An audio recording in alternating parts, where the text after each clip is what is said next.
Walk ಮಾಡಿಕೊಂಡು ನನಗೆ ಅಂತ ಒಂದು ಸ್ವಲ್ಪ ಟೈಮ್ ಕೊಟ್ಕೊಂಡು ಮನೆಗೆ ವಾಪಸ್ ಬರ್ತೀನಿ.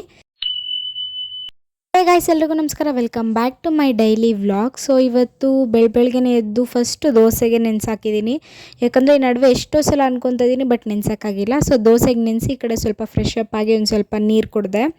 ಬಿಸಿನೀರು ಕುಡಿದಿದ್ದಾದಮೇಲೆ ಸ್ವಲ್ಪ ಟಿಫನ್ ಮಾಡಿಕೊಂಡು ಒಂದು ಸ್ವಲ್ಪ ಅದನ್ನು ಕೂಡ ತಿಂದು, ಇವತ್ತು ಸಂಡೇ ಆಗಿರೋದ್ರಿಂದ ಫಸ್ಟ್ ಕೆಲಸನೇ ಬಟ್ಟೆ ಒಗೆಯೋದು. ಮನೇಲಿ ಏನು ಕೆಲಸ ಇದ್ದರೂ ಫಸ್ಟ್ ಅದನ್ನು ಬಿಟ್ಬಿಟ್ಟು ಫಸ್ಟ್ ಬಟ್ಟೆ ಒಗೆಯೋಕೆ ಹೋಗ್ಬಿಡ್ತೀನಿ. ಯಾಕಂದರೆ ಬಿಸಿಲಿರುತ್ತೆ, ಆಮೇಲೆ ಒಗೆಯೋಕ್ಕಾಗೋದೇ ಇಲ್ಲ.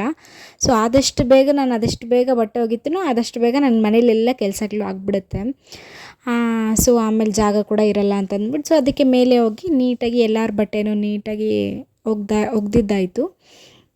ಸೊ ಇವತ್ತು ಒಂಥರ ಲೇಝಿ ಡೇ ಅಂತಲೇ ಅಂದ್ಕೊಳ್ಳಿ. ಏನು ಮಾಡೋಕ್ಕೂ ಇಷ್ಟ ಇರಲಿಲ್ಲ, ಬಟ್ ಆದರೂ ಮಾಡಲೇಬೇಕಲ್ವ ಹೆಣ್ಮಕ್ಳಾಗಿ.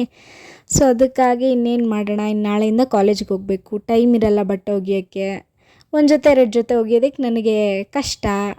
ಸೊ ಅದಕ್ಕಾಗಿ ಇನ್ನೇನು ಮಾಡೋಣ ಅಂತಂದ್ಬಿಟ್ಟು ನೀಟಾಗಿ ಬಟ್ಟೆ ಎಲ್ಲ ಒಗೆದು ಮನೆಗೆ ಬಂದು ಒಂದು ಸ್ವಲ್ಪ ಮನೆ ಕೆಲಸ ಎಲ್ಲ ಮಾಡಿ ಒಂದು ಸ್ವಲ್ಪ ಫ್ರೆಶ್ ಅಪ್ ಆಗಿ ನೀಟಾಗಿ ಒಂದು ಸ್ವಲ್ಪ ಮಾಯ್ಶ್ಚರೈಸರ್, ಒಂದು ಸ್ವಲ್ಪ ಲಿಪ್ ಬಾಮ್ ಹಾಕ್ಕೊಂಡು ಮಾಮೂಲಿ ಬೇಸಿಕ್ ಸ್ಕಿನ್ ಕೇರ್ ಮಾಡಿಕೊಂಡು ಮನೆ ಮೇಲೆ ಹೋಗೋಣ ಅಂತಂದ್ಬಿಟ್ಟು. ಯಾಕಂತಂದರೆ ಈ ನಡುವೆ ಫುಲ್ ಮನೆಯಲ್ಲೇ ಇರೋದ್ರಿಂದ ಬೇಜಾರಾಗ್ಬಿಡುತ್ತೆ.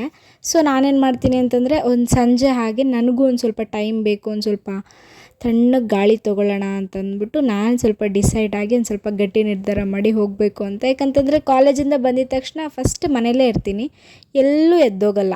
ಮನೆಯಲ್ಲೇ ಇರು, ಮನೆ ಕೆಲಸನೇ ಮಾಡು, ಮನೆ ಕೆಲಸನೇ ನೋಡ್ಕೊಂಡಿರು ಅಂತಿರುತ್ತೆ. ಒಂದು ಸ್ವಲ್ಪ ಹೊರಗಡೆ ಮೇಲೆ ಹೋಗಿ ಒಂದು ಸ್ವಲ್ಪ ವಾಕ್ ಮಾಡಿಕೊಂಡು ನನಗೆ ಅಂತ ಒಂದು ಸ್ವಲ್ಪ ಟೈಮ್ ಕೊಟ್ಕೊಂಡು ಮನೆಗೆ ವಾಪಸ್ ಬರ್ತೀನಿ. ಸೊ ಇವತ್ತು ಏನೋ ಗೊತ್ತಿಲ್ಲ, ದೇವ್ರ ಮೆರವಣಿಗೆಗಳೇನೋ ನಡೀತಿತ್ತು. ನಾನು ಆಲ್ಮೋಸ್ಟ್ ಒಂದು 7:30 ಆಗಿತ್ತು, ಮಲ್ಕೊಂಡಿದ್ದೆ ಫೋನ್ ನೋಡಿಕೊಂಡು.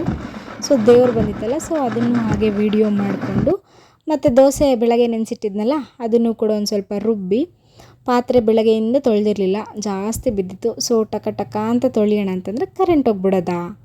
ಸೊ ಇನ್ನೇನು ಮಾಡೋಣ, ಸರಿ ಆಯ್ತು, ನಮ್ಮ ಟೈಮ್ ಸರಿ ಇಲ್ಲ ಅಂತಂದ್ಬಿಟ್ಟು ಅದಾದರೂ ವೀಡಿಯೋ ಮಾಡಬೇಕಲ್ವಾ ಅಂತಂದ್ಬಿಟ್ಟು ಮನೇಲಿ ಒಂದು ಸ್ವಲ್ಪ ಲೈಟ್ ಇತ್ತು, ಅದನ್ನೇ ಹಾಕ್ಕೊಂಡು ನೀಟಾಗಿ ಪಾತ್ರೆ ಎಲ್ಲ ತೊಳೆದಿದ್ದಾಯಿತು.